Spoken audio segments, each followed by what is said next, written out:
నమస్తే, నా పేరు తేజస్విని. బీసీఎన్ న్యూస్ కి స్వాగతం. ముందుగా ముఖ్యాంశాలు. విశాఖ సిఐఐ భాగస్వామి సదస్సులో రాష్ట్రానికి 11.91 లక్షల కోట్ల పెట్టుబడులు, అంచనాలకు మించి తరలివచ్చిన జాతీయ అంతర్జాతీయ సంస్థలు. పారిశ్రామికవేత్తలు పెట్టే పెట్టుబడులను ప్రభుత్వ పెట్టుబడులుగా భావించి అన్ని విధాలా సహకరిస్తాం. విశాఖ పెట్టుబడిదారుల సదస్సులో మంత్రి లోకేష్ భరోసా. టీటీడీ మాజీ ఏవీఎస్ఓ సతీష్ కుమార్ అనుమానాస్పద మృతిపై సుప్రీంకోర్టు సిట్టింగ్ జడ్జితో విచారణ జరిపించాలి. మాజీ మంత్రి వైసీపీ నేత సాకే శైలజానాథ్ డిమాండ్. మహాకవి మల్లినాథ సూరి విశ్వవిద్యాలయం ఏర్పాటు కోసం కృషి చేస్తాం.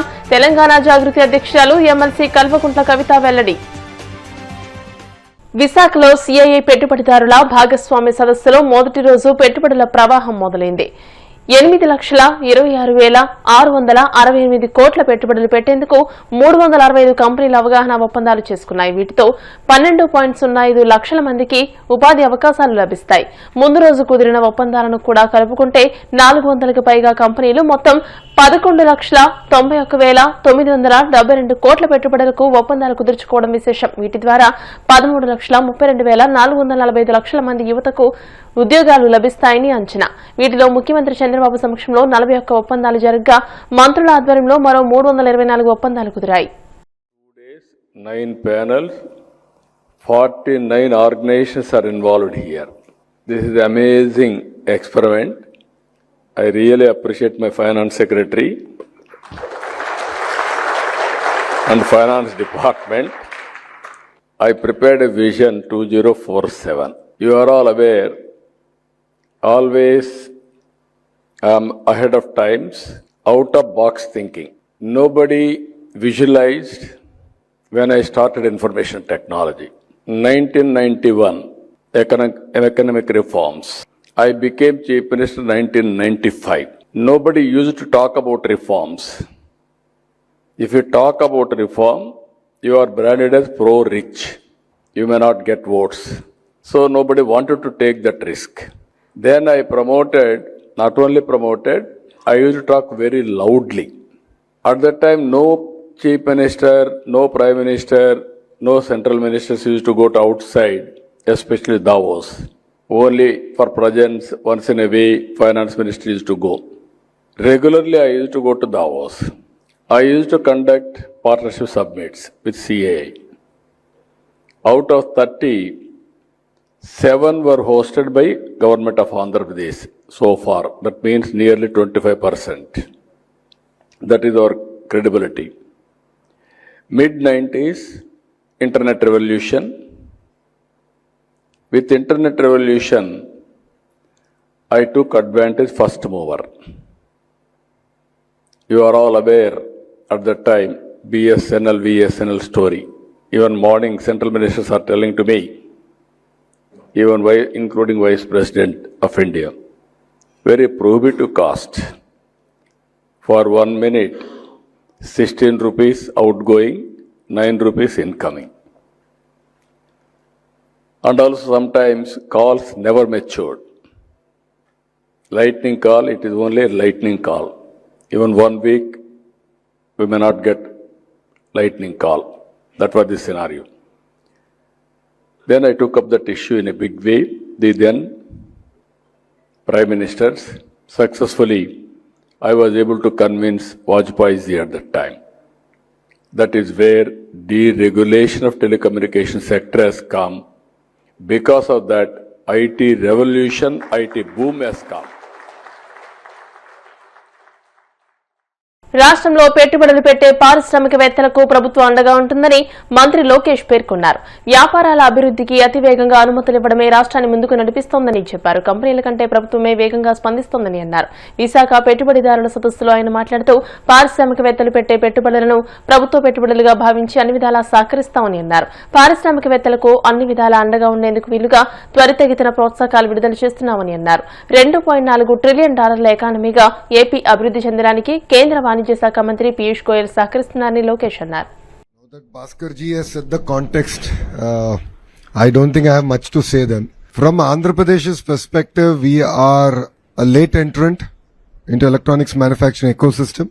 Between 14 and 19, we've had our first shot at it, and the ecosystem outside Tirupati Airport, if you look at EMC1, EMC2 was our first attempt. Last 5 years, we've had a sort of a speed breaker. It's merely a bump, but now we've reactivated our entire approach to attract our partners, of course, who are sitting on the dais and who are off the dais, to come reinvest and re-engage with our state. As the minister in charge of attracting investments in the electronics sectors, our approach is a bit different. I call it the importance of a vertical and horizontal integration. Now, what do I mean by vertical? It's about getting each and every component manufacturer of your ecosystem into a cluster. I don't necessarily agree in our country's approach of doing different components in different parts of the country. While this might serve a purpose, maybe for a decade or two, but if India has to take a position over the next century, I believe that the cluster approach is very, very important. A great example of it is a mobile phone. The screen, the camera lens, the module, the lithium-ion battery, the haptic engine, the whole 9 yards, the casing that goes around it, the chassis, I believe should be manufactured not more than 100 kilometers radius. That's a bit ambitious, I understand, but that is the approach I believe, and that is the approach that Andhra Pradesh government is taking. So if you look at it across every sector, now I've named only electronics. Yesterday I was in Delhi, we said we're going to do a glass city. That's the approach we want to take there. We want to take the similar approach with compressed biogas, with data city here in Visakhapatnam. So that's what I call vertical. Now horizontal is where I come in, my other hat. I have two hats. I call it the India hat and Bharat hat. India hat is IT and electronics, Bharat hat is education. So my education hat clearly states that I need to work with the industry. I need to understand what your requirements are, not today, not 5 years from now. What is the industry looking 10 years from now? And what is the role that Andhra Pradesh can play in it? From a bachelor's program to a master's program to a research to testing equipment to certification equipment. TTD మాజీ assistant vigilance and security officer అనుమానాస్పద మృతిపై supreme court sitting జడ్జితో విచారణ జరిపించాలని మాజీ మంత్రి సాకే Sailajanath demand చేశారు. Tadepalli YCP కేంద్ర కార్యాలయంలో ఆయన మీడియాతో మాట్లాడారు. నాడు పరకామణిలో డాలర్ల చోరీ కేసులో నిందితుడైన రవికుమార్ ను పట్టుకున్న సతీష్ కుమార్ స్వయంగా పోలీసులకు అప్పగించాడని, ఇప్పుడు అదే కేసులో అదే సతీష్ కుమార్ ను సిట్ నిందితుడిగా చేర్చి వేధిస్తోందని ఆయన తెలియజేశారు. ఇప్పటికే సతీష్ కుమార్ ను సిట్ పిలిచి విచారించిందని, 4 రోజుల తర్వాత తాడిపత్రి వద్ద రైల్వే ట్రాక్ పై అతని మృతదేహం పడి ఉండడం అనేక అనుమానాలకు తావిస్తోందని వెల్లడించారు. ఎటువంటి తప్పు చేయని వారిని వేధిస్తే అతను బలవంతంగా ప్రాణాలు తీసుకున్నాడని ఈరోజు మాట్లాడుకుంటా ఉన్నాం. రైల్వే ట్రాక్ పైన, తాడిపత్రి రైల్వే ట్రాక్ పైన మృతదేహం దొరికింది.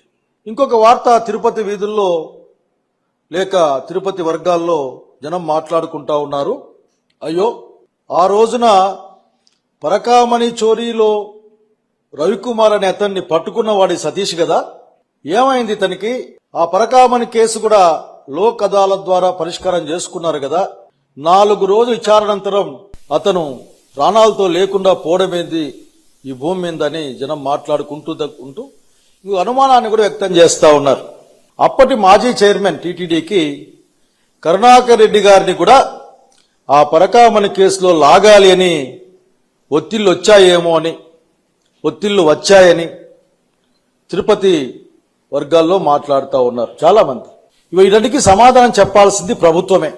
ఎందుకంటే ఒక కీలకమైన అంశం, అసలే తిరుపతిని దాదాపు రాజకీయాల కేంద్రంగా మార్చిన తర్వాత ప్రతి ఈవెంట్ కూడా రాజకీయంగానే అక్కడ రూపాంతరం చెందే కార్యక్రమంలో, అది లడ్డు కావచ్చు, దర్శనం కావచ్చు, ఏదైనా సరే శ్రీవారిని, నిజంగా శ్రీవారి భక్తులం మాలాంటి వాళ్ళం, శ్రీవారిని రోజు రోజుకి రాజకీయాల్లోకి లాగడం చూసి మేము బాధపడతా ఉంటాం, భయపడతా ఉంటాం కూడా.